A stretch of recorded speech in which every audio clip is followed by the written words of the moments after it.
ich bin Flo von Bike24 und heute gibt es ein neues Workshop-Video von uns. Wie ihr schon seht, wir sind heute nicht bei uns in der Werkstatt, sondern in der Lagerhalle. Zu Gast haben wir den Max von RockShox. Hey Flo, danke für die Einladung. Schön, dass du da bist. Und zusammen werden wir heute einen 50-Stunden-Gabelservice durchführen. Max, vielleicht kannst du uns einleitend ein paar Worte zu dem 50-Stunden-Service sagen. Was hat es damit auf sich? Sehr gerne. Also bei all unseren RockShox-Gabeln empfehlen wir einen 50-stündigen Wartungsintervall des Schmieröls in den Lower Legs, im Casting. Das Ganze ist wirklich sehr einfach zu lösen und innerhalb von 20-30 Minuten für jeden zu bewältigen. Mit überschaubarem Werkzeug, das jeder zu Hause haben sollte. Wir machen das einfach mal zusammen und dann sehen die Kunden draußen auch, dass es gar nicht so schwer ist und jeder mal machen kann. Alles klar, cool.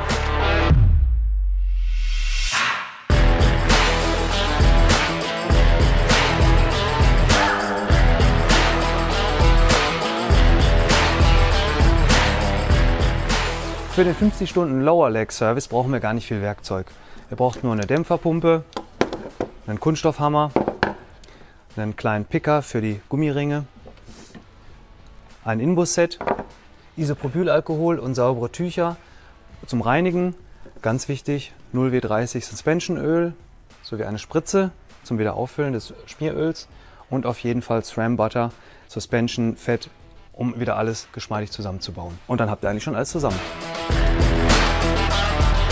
Ja, Max, viel brauchen wir ja nicht. Ich würde sagen, legen wir los, oder? Genau, fangen wir an. Als erstes müssen wir natürlich erstmal das Vorderrad ausbauen und die ganze Peripherie der Gabel. Alles, was damit verbunden ist, lösen wir. Jetzt lösen wir die Bremsleitung mit einem 2,5er Inbusschlüssel. Mit einem 5er Inbusschlüssel lösen wir den Bremssattel. Hier gilt es nur zu beachten, dass man die Unterlegscheiben und den Sattel bzw. den Adapter des Bremssattels mit abnimmt und nicht verliert. Ein kleiner Sicherheitshinweis: Bei allen Arbeiten am Inneren der Federgabel müssen wir auf jeden Fall die Luft ablassen. Bitte die Luftkappe abschrauben und mit einem kleinen Imbus die Luft komplett ablassen. Das ist sehr wichtig, bitte beachten.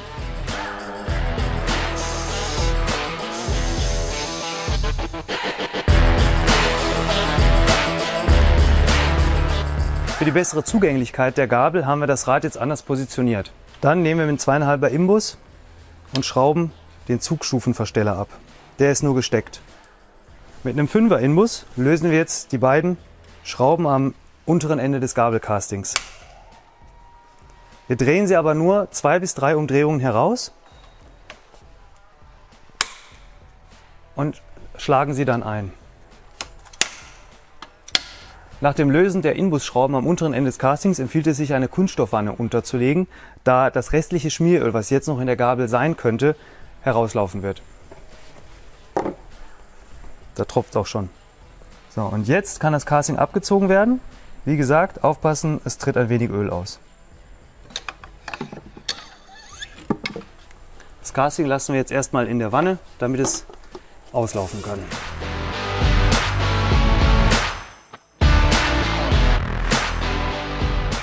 Jetzt benutzen wir einen spitzen Dorn, um die Schaumstoffringe vorsichtig herauszuholen. Bitte darauf achten, nicht die Dichtung zu beschädigen.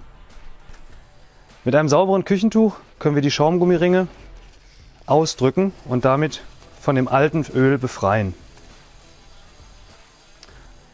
Im nächsten Schritt befreien wir die Dichtringe von altem Fett und Schmutzrückständen. Jetzt setzen wir die Schaumgummiringe wieder ein.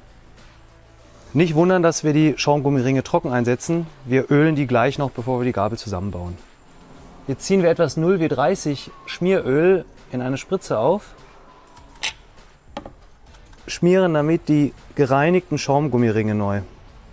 Wirklich nur so viel, dass die Ringe getränkt sind. Jetzt kommt wieder unsere SRAM Butter zum Zuge. Mit der SRAM Butter füllen wir die leichte Kehle innerhalb der Dichtungen auf, sodass das Standrohr sauber gleiten kann. Hier gilt auch wieder nicht zu viel, nichts Überschüssiges, sauber einfügen. Jetzt fetten wir natürlich hier auch noch ein bisschen den Einstieg, damit die Dichtungen leichter auf die Standrohre rutschen.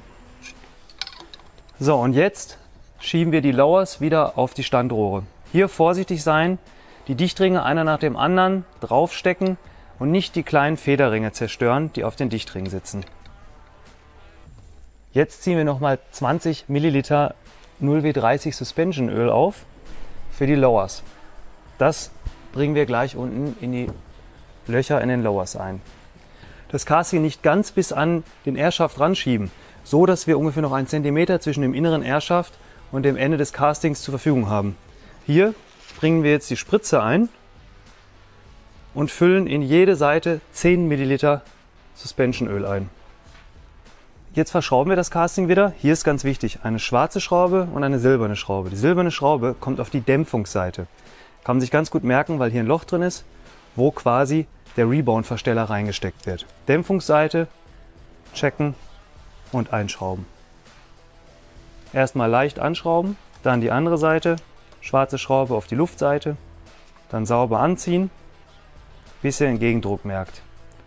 Das Drehmoment hierzu wird euch gerade eingeblendet. Jetzt montieren wir den Rebound-Einsteller wieder mit einem 2,5 mm Inbus. So, das war's auch schon mit dem 50 Stunden Lower Leg Service. Eine einfache, schnelle Sache, wie ihr gesehen habt. Jetzt müsst ihr nur noch alles wieder zurückmontieren, die Bremse montieren, das Vorderrad montieren, alle Schrauben checken. Natürlich den Luftdruck, den ihr vorher gefahren seid, auf die Gabel wieder pumpen. Dann könnt ihr loslegen. Viel Spaß. Ja, Max, vielen Dank für dein Kommen. Vielen Dank, dass du uns das so eindrucksvoll erklärt hast. Wenn euch das Video gefallen hat, lasst doch einfach ein Like da oder ein Abo. Und ich hoffe, wir sehen uns beim nächsten Bike24 Workshop Video. Ich bin der Flo. Bis bald. Tschüss.